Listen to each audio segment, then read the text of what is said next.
Welcome to this episode of Viatorian Voices, where our conversations on the way give witness to the ministry and spirituality of walking with youth and those who go underserved.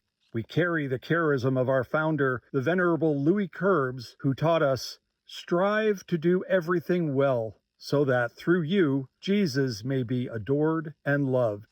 Here's your host, Viatorian Associate Dan Masterton. In this episode, we jump back to 1 year ago. On May 8, 2025, the cardinal electors in the conclave finished their conclusive ballot, and the white smoke billowed from the most watched chimney in the world. A short time later, Cardinal Robert Prevost was introduced as Pope Leo XIV, and the world had its first American pope. By way of mission work in Peru and leadership roles in Rome, Leo was a citizen of the world, but one born in the suburbs of Chicago, and, as it happened, a classmate of Viatorians at Catholic Theological Union. History periodically presents us with moments that become unforgettable, singular events so captivating that we will always remember where we were, how we heard, and how we and the people around us responded. Here, we reach back to that memorable day and share 7 of our stories as we celebrate the first anniversary of Pope Leo's election. After you listen, help us tell the Viatorian story by rating our podcast in your favorite app, sending this episode link to a friend, and praying for and encouraging young men considering Viatorian religious life, and all people considering Viatorian association.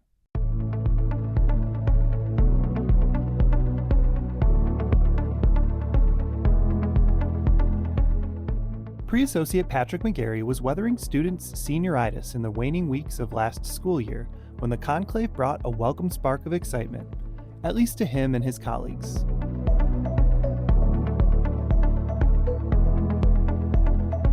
Okay, so when Pope Leo was elected, I was actually teaching a group of seniors at St. Viator High School. And because it was May, they were pretty checked out. But when I got the news report that the white smoke went up, I turned the live stream on the TV so we could all watch together because I had emphasized what a historic moment this would be.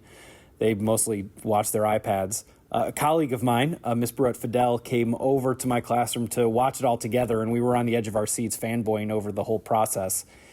And once they read the name in Latin, and Miss Fidel translated Latin faster than I've ever heard anyone translate Latin before. And she said, "Robert Prevost, isn't that the guy from the United States?"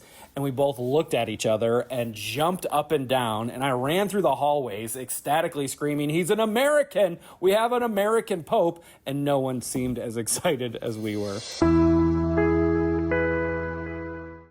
Associate Dan Schwarz is National Sales Manager for Fox 5 Las Vegas, so his daily work revolves around covering and broadcasting the news.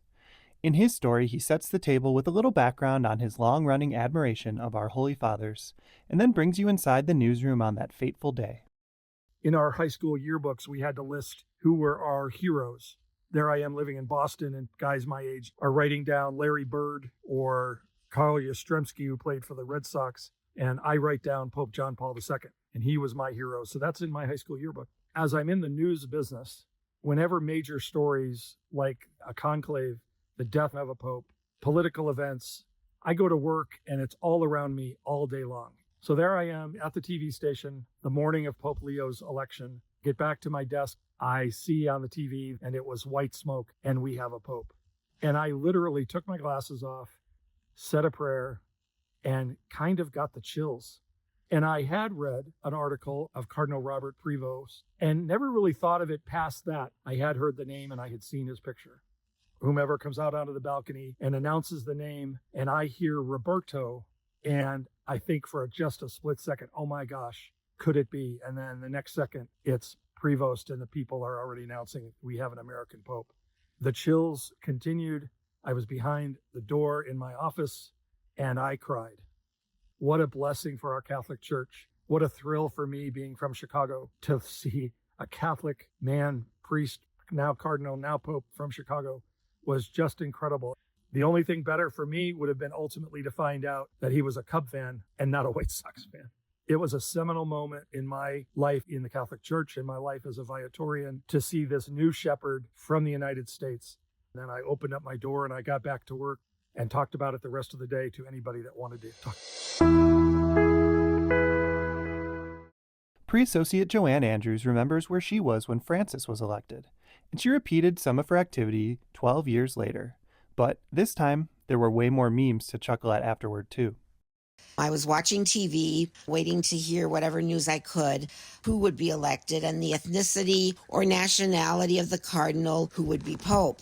My Pope watch was also reminiscent of my March 2013 Pope watch. At that time, I was the librarian at Bishop Gorman High School in Las Vegas, and I was texting back then with Principal Kevin Kiefer about the conclave, who at that time would be, of course, Pope Francis. So as the conclave gathered a year ago, I was again texting with Kevin, as well as a couple of other friends and my husband. Well, when the white smoke appeared from the chimney of the Sistine Chapel, I was overwhelmed, crying tears of joy at the election of another pope in my lifetime. I was shocked and thrilled that the conclave elected an American-born cardinal to be pope, and that he was born in Chicago. I was beyond excited. My favorite Pope Leo memes, he was depicted as a sort of a cartoon character with a blue and orange mitre and a blue and orange cassock and sunglasses, depicted as one of Bill Swirsky's super fans with the epithets, ready for this, Da Pope. As Father John Eustice juggled chaplain ministry at St. Viator High School with other roles like the vocation ministry team and directing the Viatorian Youth Congress, he'd often find himself on Zoom calls with young adults, colleagues, and Viatorians near and far. So, of course, he was navigating a doubleheader of Zoom meetings as this big news came out. I was on a Zoom call with Rosie Hartz as we were making plans for the Viatorian Youth Congress later that summer. And as we were together, even in my notes, it says 11:22 a.m. Central Time, white smoke, exclamation point. I think Rosie said, better be a good pope, darn it. Soon after we found out it was Pope Leo from Chicago, and we were just incredibly excited. And that's when other people from St. Viator and in Las Vegas got on the Zoom call as well. In fact, in the photo, you can see Rosie holding up her iPhone, which has me on it too. And right after that, I had to hop onto a call for Notre Dame, where St. Viator High School is participating in a service initiative program. And we were all reeling from it. It took us a half hour to even talk about it. So great memories, great memes, great Pope. I'll break in here with my story because, while I'm based in Chicagoland, I was visiting Las Vegas during the conclave to connect with local ministry leaders and build connections for our Viatorian communications. And it so happened that I ended up just a few feet away from Father John. Well, really 1,750 miles away, as in a Zoom, visible on the nearby phone of Associate Rosie Hartz. I started that day at the Denny's on Eastern Avenue with Marty Flynn, a St. Viator parishioner who I was chatting with about parish life. During our breakfast, we discussed how Father Mark Francis had appeared on CBS to talk about Cardinal Robert Prevost, a fellow Catholic Theological Union alum who Father Mark knew well from school, as well as their 10-plus years as generals based in Rome and traveling back and forth to Chicago. Sure enough, our phones started buzzing on that Denny's table with word of white smoke. I headed on to St. Viator's offices, where I was meeting with a few staff members next. Partway through the meetings, people started hollering that the Pope was about to come out, so everyone was scrambling between phones and wall-mounted TVs and computers to get some video up. At his office computer, Father Dan Bellinger led the way with, as fate would have it, a reliable live stream of WGN TV, whose tagline has long been Chicago's very own. A bunch of us, including Rosie with Father John on Zoom on her phone, crowded around Father Dan's desk, and somehow with lags in our live stream, Father John on the phone heard the thickly accented Latin name before we did, and he shouted, "It's Prevost! It's the American!" The rest of his gesticulations and exclamations were impossible to make out, but our social media feeds showed the reports confirming it was Cardinal Prevost, and his name would be Leo XIV. We sat in awe as the Pope cycled between various languages and addressed the Church and the world. One of my where were you when indelible memories will always be a heartily Viatorian memory. And as soon as that first speech ended, the emails came pouring into my inbox from news networks asking to talk with Father Mark. We'll get his story a little later. Father Charlie Bolser had the rare opportunity to see a newly elected pope and be in the crowd during his first blessings. During Father Charlie's military service in Europe, an officer grabbed a bunch of Catholic guys and brought them by train to Rome in 1958, where they were in the crowds in St. Peter's Square to greet newly elected Pope St. John XXIII. Now, over 75 years later, Father Charlie had another surprise in getting to know the newest pope, his shared affinity for a certain baseball team. I was waiting when watching television. I was looking for the white smoke to come out of the chimney, and finally it did. And then after a short time, they introduced the new pope, and it began to unfold who he was. Number one, he was a South Side Chicago boy. I thought that was fantastic. The Augustinian, and again, the Augustinians, we're familiar with them, and they're very good people. And again, working in South America as a missionary. And I was very impressed with that experience, that background. And then the idea, I heard finally that he was a Chicago White Sox fan. I said, holy cow, now I have to watch. This guy's got my attention. And since then, to be able to see him appoint women to positions of authority in the church, to have a very formal meeting, and very nice meeting, with the Archbishop of Canterbury, who has been elected a woman recently, and then travel to Africa, travel to the poorest countries in the world, to walk with them, to understand that they're part of the world, they're part of God's creation. And how do we reach out and help them, walk with them? That's been very impressive to watch the journey of that Southside Chicago boy, White Sox fan. And not only that, he's just showing the church the way to come unified and focused on service to the poor, to those in need.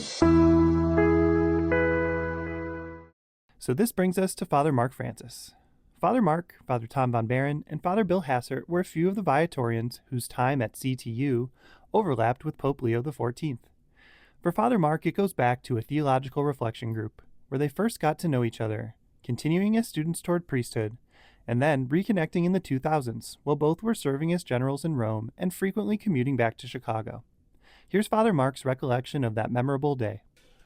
Well, on May the 8th, the white smoke came from the Sistine Chapel, and I called everyone into my office because we have a large screen, and I put the thing on live. Now, it took a long time between the white smoke and the announcement of who the new pope was. So we're waiting around, and finally the Camerlengo came out to announce the name of the new pope, and in typical Italian style, eminentissimo, blah, blah, blah. And it was Robertus Franciscus Prevost.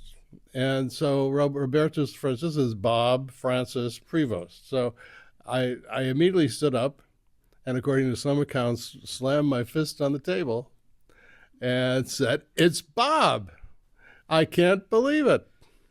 And so it was one of those wonderful moments of complete and utter astonishment that they would elect an American, but even more of an astonishment that they would elect someone that I know pretty well. So it would be one of those experiences in life that I will really never forget. That's all for this episode of Viatorian Voices. We'd like to thank everyone for their reflections, and we encourage you to remember and reflect. Where were you when Pope Leo XIV was elected and announced? How did you feel? Who did you share with?